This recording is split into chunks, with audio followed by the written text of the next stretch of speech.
मैं जम्मू कश्मीर में 4 वर्ष तक रहा हूं वहां पर,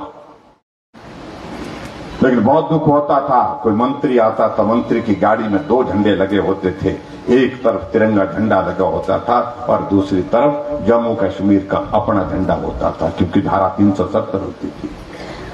जहां मैं रहता था वहां पर सचिवालय था, वहां पर जम्मू कश्मीर का सचिवालय के सामने छत पर 2 झंडे लगे होते थे। एक भारत का तिरंगा झंडा होता था और दूसरा झंडा जम्मू कश्मीर का होता था।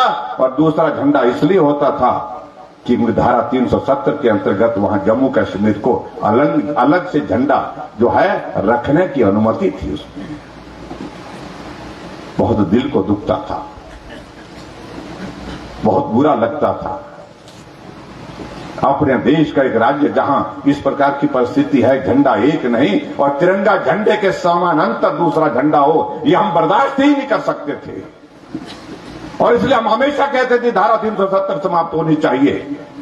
और राम की कृपा, भगवान की कृपा ऐसी हुई, हमारी बात सुनी गई, देश को मजबूत नेता नरेंद्र मोदी जी के रूप में मिला और धारा 370 लोकसभा में भी, राज्यसभा में समाप्त होते हमने अपनी आंखों के सामने देखा।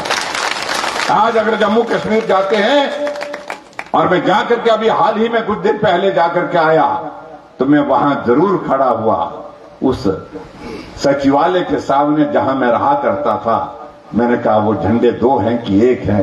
दिल को सुकून हुआ जब मैंने देखा सिर्फ तिरंगा झंडा वहां पर लगा हुआ है और एक तिरंगे झंडे के नीचे कश्मीर से कन्याकुमारी तक पूरा भारत एक हुआ।